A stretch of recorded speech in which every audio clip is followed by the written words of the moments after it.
Sobrang nakakahiya yan. Yung pa naman ang ika nga isa sa mga pinaka-advocacy ko, di ba? Tapos may mga balitang ganyan. Nakakahiya yan, nakakahiya sa mga kababayan natin.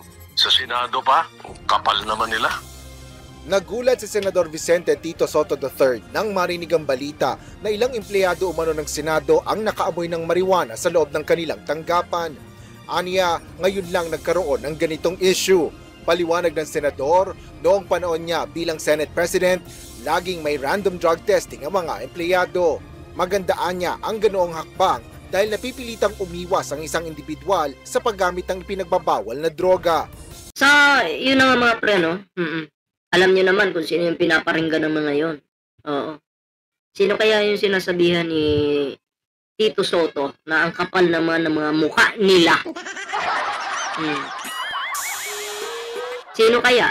Malamang itong number 1 dyan, staff ni Robin Padilla.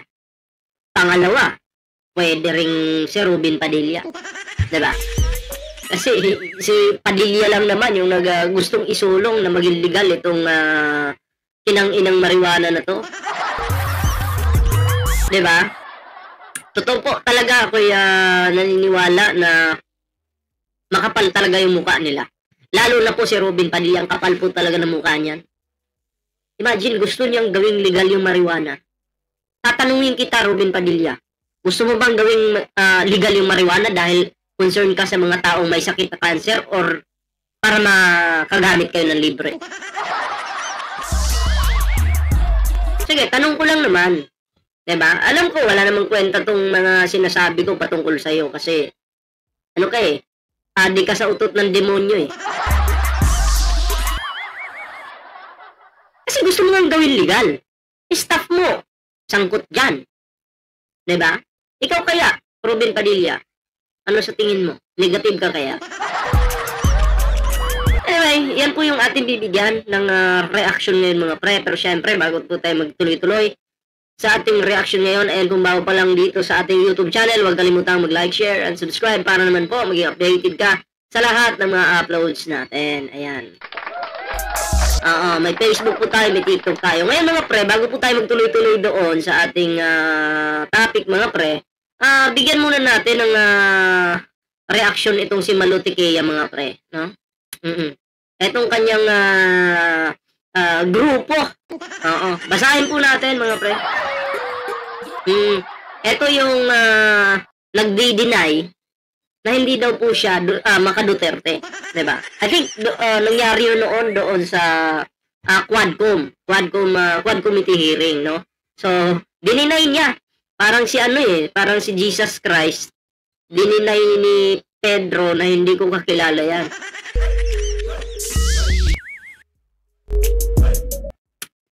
Basahin po natin mga pre.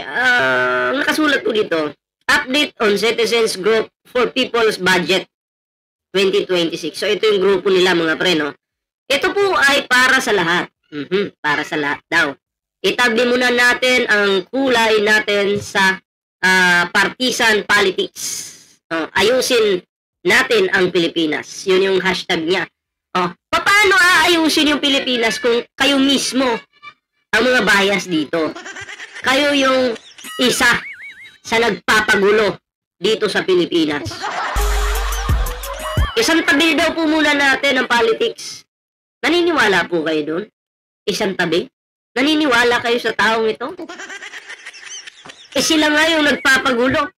Mga kagrupo niya yung nagpapagulo dito. Diba? Yung mga DDS po. Tapos, ito daw po ay para sa lahat, itong grupo na to. Wag kami. Itong grupo na to ay para sa DDS lamang. Para sa DDS lang yan. Diba? Na, ako'y naniniwala, kaya nabuo yung grupo na yan, dahil para lang sa mga tangang DDS. Na ano po, na gustong pabagsakin ang gobyerno ni Pangulong Bongbong Marcos. Yun lang na yung nakikita ko dyan. Kaya wag na po kayo magpauto sa mga ganitong klaseng, hindi ko na maka-Duterte, pero halatang halata po, di ba? Nandun po siya sa side ng kadiliman. Tapos, di umano, no? Sinasabi nila na ito daw po ay political strategist, no? Pero teka lang, bakit pag, kumbaga, ang mga political strategies kasi, dapat magkabilang side yan, tinitingnan. Teka lang, medyo okay itong isa, ito naman hindi. Pero, baliktad po, pag siya, no? Yung nag-analyze. Abay, palagi pong panalo etong kampo ng mga manyakis. Palagi niyang inaanga yung pangalan. Nino po? Syempre po ng mga Duterte, di ba? At nag-aabang po sila ng mga butas sa ating gobyerno at yan yung gagawin nilang pulutan sa social media nila. Yun yung kanilang pag-uusapan. Yun yung kanilang gagamitin bala para butasan po ang gobyerno ni Pangulong Bongbong Marcos. Alam mo, Malutikeya, lukuhin mo na lang yung sarili mo. Huwag mo kami lukuhin. Huwag. Mahiya ka sa balat mo. Mahiya ka sa pagmumukha mo. Tingnan niyo po yung mukha ni Malutikeya. Matatawa po kayo. Bakit? Wag daw po mo, isang tabi daw po kasi muna yung politics. Pagtingin ko sa mukha, mukhang sinungaling. Hindi po kapanipaniwala yung kanyang sinasabi. Di ba? Kaya, yun lang, masasabi ko dito, no, baka may naligaw sa kanyang Facebook page, DDS po ito. Maliwanag po. Hindi po ito, baka sabihin naman niya, nasa gitna lang ako po. Nasa gitna lang daw siya. Baka sabihin niya, baka sinabi niya, Huwag po kayong maniniwala. Nandun po siya sa side ng kadiliman. Bilang political strategist, dapat nasa gitna ka talaga. Pero teka lang, palagi mong binubuhat ang pangalang Duterte. Kahit palpak na sila. Pero doon sa Quadcom noon, nagdi-deny ka. Ano sinabi mo? Hindi po ako DDS. Sinong niluluko mo? For the record, hindi po ako DDS. Ay, nako po. Sa bagay, makakaalam lang yan, mga DDS. O kayo bang mga DDS, matutuwa ba kayo kay Malutikeya na sinabi niya hindi siya DDS? Parang ikinahiya niya yung tatay nyo. Ikinahiya niya yung tatay nyo, hindi daw po siya DDS. Anong nararamdaman nyo ngayon? Tatay nyo? Isinantabi? Hindi, ako DDS. Naalala niyo yun sa Quad Committee hearing pa nun? Di ba? Quadcom ba? Quadcom? I think Tricom na yata, Tricom. Kung saan sorry, nagkamali ako. Tricom pala. Okay? Tri-committee hearing. Yun yung mga pinatawag, yung mga DDS vlogger. Tricom pala yun. Si Bullpoint man, matanda na makalimutan Makalimutin na po.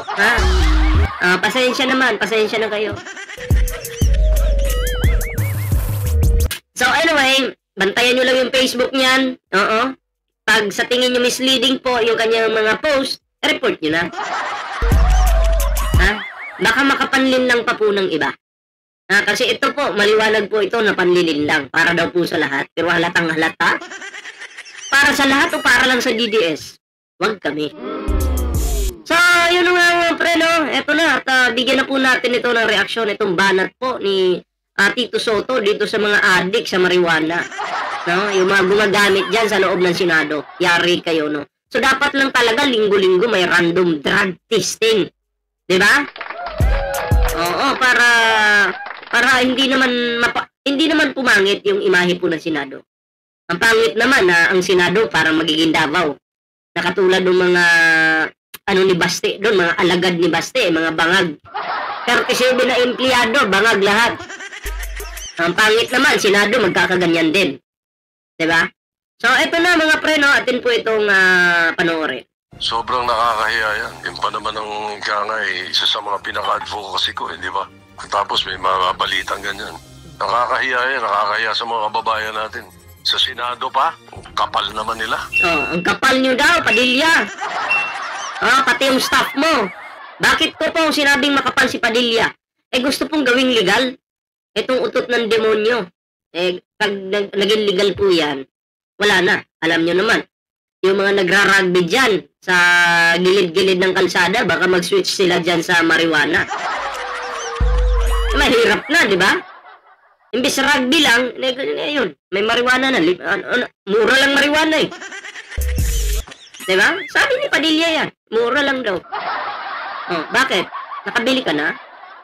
Ha? Ako hindi po ako naninigarilyo eh. Kaya hindi ko po alam kung ano yung epekto talaga ng marijuana. Pero kung i-research mo, malalaman mo. Pero kung susubukan mo, siguro si Padilla baka alam niya. Na-experience mo na ba yan, Padilla? Tanong ko lang Nagulat si Senador Vicente Tito Sotto III nang marinig ang balita na ilang empleyado umano ng Senado ang nakaamoy ng marijuana sa loob ng kanilang tanggapan. Aniya, ngayon lang nagkaroon ng ganitong issue. Paliwanag ng senador, noong panahon niya bilang Senate President, laging may random drug testing ang mga empleyado. Magandaan niya ang ganoong hakbang dahil napipilitang umiwas ang isang individual sa paggamit ng pinagbabawal na droga. If I'm not mistaken, at least once a week. Hindi naman lahat eh. Pili-pili lang. Itong office na ito ngayon. Bukas, isa sa ganitong office. Tapos sa isang office ito. Remember, meron tayong tinanggal na abogado ayaw magpa-drug test. Bunsod ng issue, itinutulak ni Senador Tito Sotto ang pagsasagawa ng random drug testing. Ito ay upang masiguruan niya na walang gumagamit ng illegal na droga. Ganun lang talaga yun. Pag ayaw magpa-drug test, tanggalin. Diba? Kasi para sa akin, para sa akin lang naman kung ayaw mo magpa-drug test, guilty ka. Sa mata ng taong bayan.